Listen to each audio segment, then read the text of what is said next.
En este video hablaremos de los Likelihood Ratio de vaciloscopia para tuberculosis presentado por los estudiantes Sirley Martínez Benavides y Sebastián Marulanda Orejuela para el Dr. Luis Alberto Tafur en la rotación de anestesiología de la Universidad Libre Seccional Cali.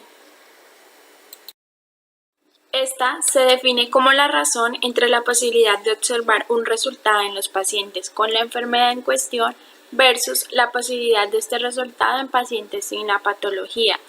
Su uso constituye una herramienta de gran utilidad para la toma de decisiones clínicas frente a la solicitud de algún test diagnóstico, porque son valores inherentes a este e independientes de la prevalencia de la enfermedad.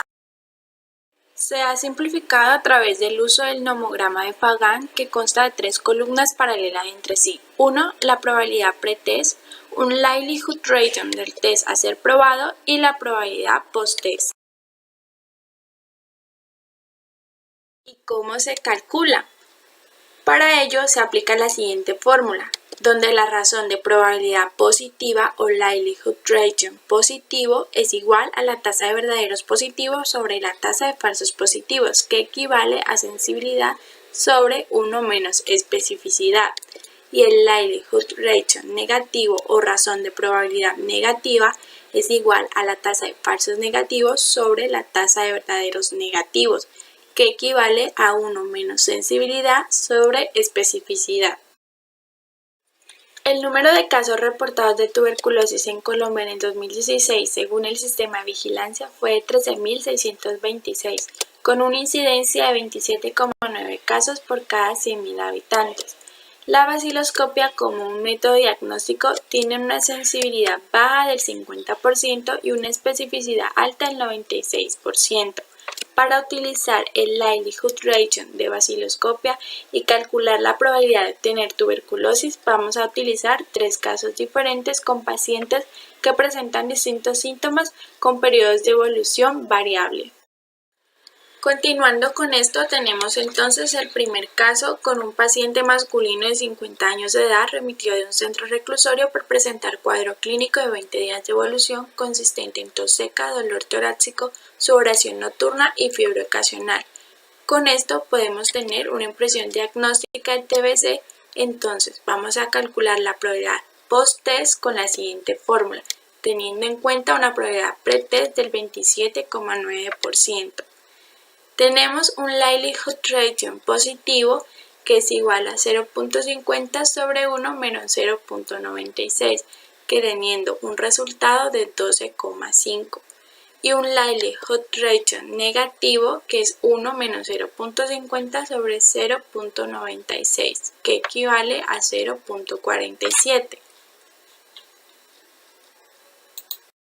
Luego de esto graficamos el nomograma de Pagan, con lo que se puede concluir que siendo Colombia un país endémico para TBC, el paciente tiene un 73% de probabilidad de tener una tuberculosis pulmonar si la vaciloscopia es positiva para TBC y una probabilidad post-test de 7% aun si la vaciloscopia es negativa para TBC. Para el siguiente caso tenemos un paciente quien presenta un cuadro clínico de un mes de evolución consistente en tos con expectoración verdosa, dolor torácico, sudoración nocturna, alzas térmicas, además refiere pérdida de peso y astenia. Tiene nexo epidemiológico de contacto con familiar con TBC y al tiempo de esto empezó a presentar los síntomas. Entonces para el cálculo tenemos una probabilidad pre-test del 50% y vamos a tener los mismos resultados aplicados anteriormente, que es un likelihood ratio positivo de 12.5 y un likelihood ratio negativo de 0.47.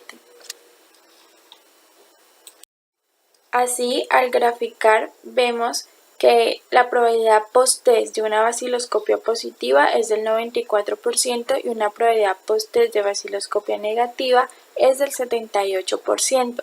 Teniendo en cuenta la clínica manifiesta por el paciente más este resultado, podemos concluir que aumenta la probabilidad de que el paciente tenga una tuberculosis pulmonar a un 94% si la vaciloscopia es positiva para TBC y una probabilidad post-test de 78% si la vaciloscopia es negativa para TBC, por lo cual hay que tomar una conducta médica. Por último, hay un paciente de 23 años masculino, habitante de la calle, con problemas de consumo de psicoactivos, que en consulta por presentar un cuadro clínico de 2 meses de evolución consistente en tos con expectoración verdosa, hemoptisis, dolor torácico, dificultad para respirar, disminución del apetito, astenia, dinamia, manifiesta pérdida de peso, sudoración nocturna con alzas térmicas no cuantificadas, como impresión diagnóstica TBC. La probabilidad pretest es alta con un 95%, entonces realizamos las respectivas ecuaciones y las llevamos a graficar al nomograma. Entonces tenemos como resultado una probabilidad post-test de baciloscopia positiva que supera el 99% del nomograma y un post-test negativo del 80%. De lo anterior podemos decir que el paciente con una alta sospecha clínica de diagnóstico de TBC pulmonar, es decir, cuando el valor pretest supera el 75%, graficado en el nomograma, el valor post-test nos va a superar siempre el 90%. Por lo tanto, en estos casos solo utilizamos el Likelihood Ratio, no como ayuda diagnóstica, sino para respaldar nuestra historia clínica, y por ende se debe tomar conducta médica e iniciar tratamiento oportuno.